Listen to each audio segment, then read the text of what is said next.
하나님의 평화가 여러분과 함께 하기를 주의 이름으로 축복합니다. 오늘 우리에게 주시는 하나님의 말씀은 신명기 14장 22절부터 29절 말씀까지입니다. 오늘 말씀을 요약하겠습니다. 여러분은 해마다 거둔 소출에서 11조를 드려야 합니다. 곡식, 포도주, 기름, 처음 태어난 소와 양의 새끼를 하나님이 자기의 이름을 두려고 택하신 곳으로 가지고 가 주님 앞에서 먹어야 합니다. 이렇게 함으로 당신들은 주 하나님을 두려워하는 것을 배우게 됩니다. 하나님 앞에서 당신과 온 가족이 함께 먹으면서 즐거워하세요. 그러나 당신들과 함께 사는 제사장, 레위인들을 잊어버리지 마세요. 그들은 유산도 없고 차지할 자기 몫이 없는 사람들입니다. 11조를 모았다가 레위인이나 떠돌이 고아, 과부들을 배불리 먹이세요. 그러면 하나님이 당신들이 하는 모든 일에 복을 내려 주실 겁니다. 헌금 관련해 11조는 사람들 사이에 종종 논란이 됩니다. 해야 한다는 입장과 하지 않아도 된다는 의견이 분분하지요. 11조 설교하는 것이 부담된다는 목사님들이 있습니다. 그리고 11조 설교를 들으면 마음이 불편하다는 성도들도 있습니다. 11조는 모세가 죽음을 앞두고 이스라엘에게 행한 신명기 설교 중 수차례 반복되고 강조된 내용입니다. 모세가 당부한 11조는 단순히 돈을 바치는 곡식과 소득의 10분의 1을 드리는 행위가 아닙니다.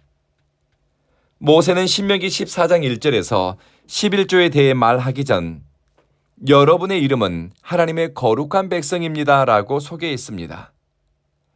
하나님의 거룩한 백성, 하나님의 자녀라는 자의식을 가진 사람은 말씀에 대한 순종을 통해 자신이 하나님의 통치와 다스림 속에 있다는 신앙을 고백합니다. 소득의 일정 부분을 하나님께 드리는 행위는 내가 하나님의 다스림 속에 있으며 나는 하나님의 자녀이며 하나님의 거룩한 백성임을 드러내는 행위입니다. 또한 11조는 사회적 약자를 돌보는 의로운 선택을 통해 자신이 하나님이 기뻐하는 길 위에 있다는 외적 표징입니다. 곡식과 소산의 11조를 하나님께 드리는 행위를 통해 하나님 경외하는 것을 항상 배우라고 합니다. 죄된 본성은 이기적이고 탐욕적인 본성을 쫓아가게 만듭니다. 또 그렇게 사는 것이 당연하다는 합리적인 논리를 만들어내지요.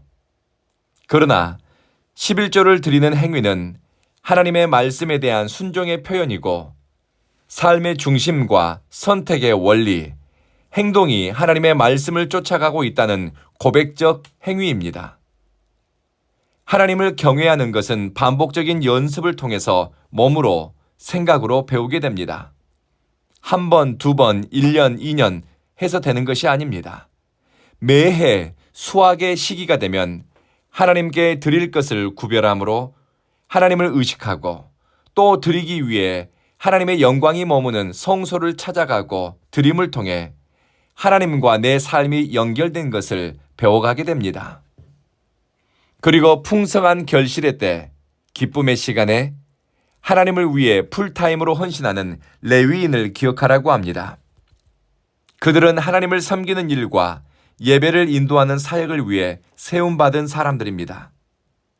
그들의 필요를 살피는 관심과 애정은 11조를 드리는 하나님의 백성이 가진 마음 씀씀이에서 나옵니다.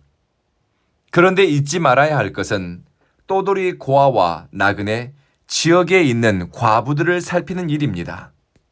사회적 약자, 경제적 약자들이 하나님을 사랑하고 하나님을 경외하고 하나님의 법을 지키는 사람들을 통해 보호받고 그들의 생존에 필요한 것을 지원받도록 주님은 명령하셨습니다.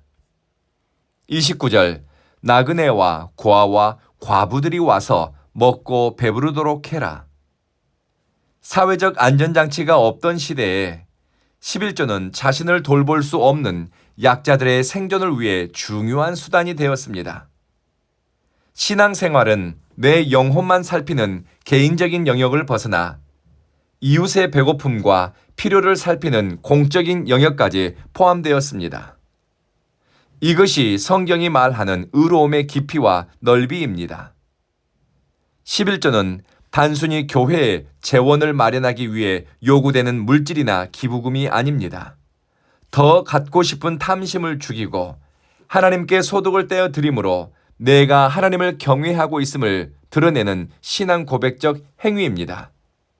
그리고 이웃을 살피는 이웃과 관계하며 살아가는 사랑의 선택입니다. 말씀을 마치겠습니다.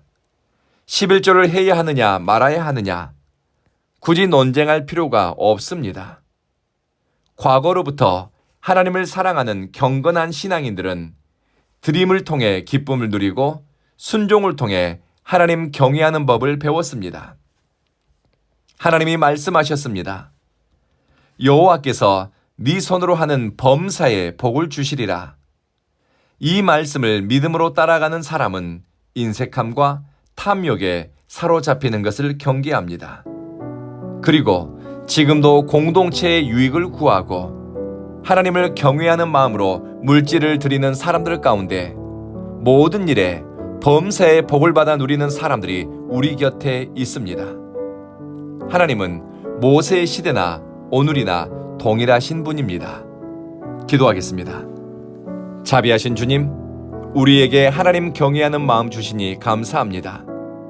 사회의 생명이라 불리는 물질을 주님 사랑하는 마음으로 드리고 소득의 일정 부분을 떼어 주님 경외하는 마음 담아 드릴 수 있는 마음 주시니 고맙습니다.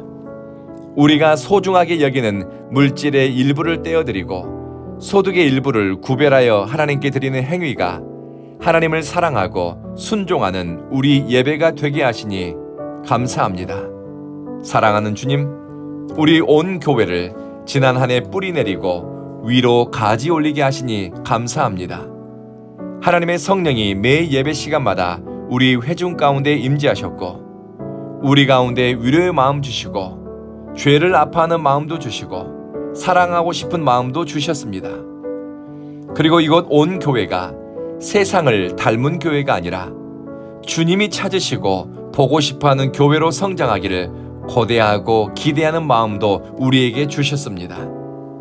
은밀하게 섬기고 드러나지 않게 사랑하고 티나지 않게 서로를 살피고 배려하는 하나님의 백성들이 모이는 이곳 온 교회가 예배자를 위한 거룩한 장소로 주님의 은혜와 말씀에 배고픈 사람들이 찾는 축복의 자리가 되게 하소서. 주여, 우리 가운데 마음이 너무 괴롭고 몸이 너무 아프고 고단한 지체들이 있습니다. 주님께 구하는 것은 그들을 긍휼히 여겨 주십시오. 주님 손 내밀어 아픈 몸, 다친 마음, 괴로운 심령을 회복시켜 주십시오. 오늘 하루를 주께 의탁하며 예수님 이름으로 기도합니다. 아멘.